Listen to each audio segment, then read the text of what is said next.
Video کو like کر کے آگے شیئر ضرور کر دینا۔ پیارے آقا علیہ السلام کے پیارے دیوانوں، سب سے بڑی بات یہ ہے حضور علیہ السلام کا یہ معجزہ ہے کہ حضور کا اتنا حسن دیکھ کر اب میں اس کو غضب کہوں تو کیسے کہوں، اس کو معاذ اللہ میں آفت تو کہہ نہیں سکتا۔ ہمارے یہاں محاورے میں کہتے ہیں آفت کا حسن ہے، غضب کا حسن ہے، لیکن میں نہ آفت کہوں گا نہ غضب کہوں گا، بلکہ اللہ اکبر وہ ایسا حسن ہے کہ ساری اصطلاحات ختم ہے، افکار سب ختم ہے، اللہ اکبر، الفاظ سب ختم ہے، افکار سجدہ ریز ہے، الفاظ ہے ختم، اور افکار سجدہ ریز ہے، الفاظ ہے ختم، لکھوں میں تم کو کیا، میرا چلتا نہیں قلم، عنوان سب ختم ہے، تم ایسی کتاب ہو بے مثل بے مثال، ہنسی لاجواب ہو۔ حضور کی شان بڑی نرالی ہے، بڑی عظیم شان۔ حضور پوری زندگی لوگ حضور کا حسن دیکھتے رہے، لیکن حضور کے حسن کو دیکھ کر کوئی نفسانی محبت میں مبتلا نہیں ہوا۔ حضور کے حسن کو دیکھ کر کوئی نفسانی، یعنی حضور کو دیکھ کر، حسن والوں کو دیکھ کر دل میں وسوسے پیدا ہوتے ہیں، لیکن حضور علیہ السلام کو دیکھ کر، یہ حضور کے حسن کی خصوصیت ہے۔ عورتوں نے بھی حضور کو دیکھا، مردوں نے بھی حضور کو دیکھا، نیکوں نے بھی حضور کو دیکھا، پاپیوں نے بھی حضور کو دیکھا، لیکن کسی نے حضور کے حسن کو دیکھ کر کبھی اس کے دل میں وسوسہ پیدا نہیں ہوا، گناہ کا وسوسہ، کیونکہ حسن والوں کو دیکھ کر گناہوں کا وسوسہ پیدا ہوتا ہے۔ اسی لیے تو کہا گیا کہ اہل حسن کو دیکھتے وقت یہ سوچ لو، نگاہیں نیچی کر لو، کہیں ایسا نہ ہو کہ دل میں برے خیالات آنے لگے۔ یہ کسی کے حسن کا کمال نہیں، صرف یہ حسن مصطفیٰ کا کمال ہے کہ مصطفیٰ جان رحمت کو جس نے دیکھا اس کے دل سے وسوسے نکل گئے، اور مشرک تھا تو مومن ہو گیا، پاپی تھا تو آسمان ہدایت کا ستارہ بن گیا۔ یہ حضور کا حسن۔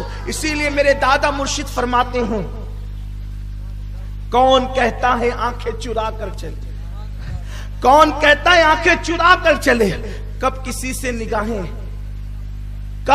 سے نگاہیں بچا کر چلے، وہ ہنسی کیا جو فتنے اٹھا کر چلے، ہاں ہنسی تم ہو فتنے مٹا کر چلے۔ حضور کے حسن میں کہ حضور کتنے خوبصورت تھے۔ ایک حدیث یاد آئی، روایت، جس کو اپنے الفاظ میں بیان کروں۔ وہ انگریز مفکر کہتا ہے 3 باتیں ہو تو عشق ہوتا ہے، پہلے نمبر پہ اس نے بیوٹی کو رکھا۔ میرے رسول کتنے خوبصورت تھے۔ حضور علیہ السلام نے ایک مرتبہ ایک اونٹ خریدا، اور بیان کیا جاتا ہے کہ مدینہ منورہ میں ایک قافلہ آیا، اور وہ قافلہ کسی سفر میں جا رہا تھا۔ وہ لوگ مدینہ شریف کے باہر ٹھہر گئے، رک گئے، تو مدینہ طیبہ کے اندر یہ بات ہوئی کہ قافلہ آیا، قافلہ آیا، قافلہ آیا۔ جب قافلے کی خبر حضور نے سنی تو حضور نے کہا کہ چل کے دیکھنا چاہیے کہ قافلہ آیا ہے تو کچھ بیچنے خریدنے کی چیزیں بھی وہ لایا ہوگا۔ اس دور میں جو وفود آتے تھے، قافلے آتے تھے، ان کا تجارت کا انداز یہ ہوتا تھا کہ وہ اپنے ملک کی چیزیں لا کر بیچتے تھے اور وہاں کے ملک کی چیزیں خرید لے جاتے تھے، اور ان کے ساتھ عورتیں بھی ہوتی تھی، مرد بھی ہوتے تھے، سب ہوتے تھے۔ تو حضور علیہ السلام اپنی چیزیں خریدنے کے لیے بازار میں خود جاتے تھے۔ آج کل جو ہے مسلمان لوگوں کو بہت، بالخصوص مالیگاؤں والوں کو بڑی نوابی سوچتی ہے، ساری نوابی پن ختم ہو گئی، لیکن پھر بھی ابھی غرہ باقی ہے۔ کوئی چیز لانا ہے کہ بیٹے کا تو جا، بیوی کو کا تو جا، بیٹیوں کا تو جا، یہ خود گھر میں بیٹھے ہوں گے اور تو جا کا معاملہ ہے۔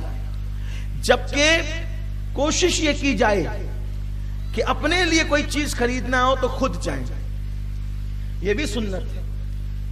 بازار جانا سنت ہے، اور بازار میں جانے کے بعد اگر کوئی چوتھا کلمہ پڑھ لے تو اللہ تعالیٰ اس کو 20,000 نیکیاں عطا فرماتا، اس کے 20,000 گناہوں کو معاف فرماتا ہے۔ ہمارا مذہب رہبانیت نہیں ہے، ہمارا مذہب رہبانیت نہیں ہے کہ صرف مسجد جاؤ بازار نہ جاؤ، بلکہ سنت سمجھ کر بازار جاؤ تو بھی اللہ ثواب عطا فرمائے۔ حضور خود جاتے تھے بازار۔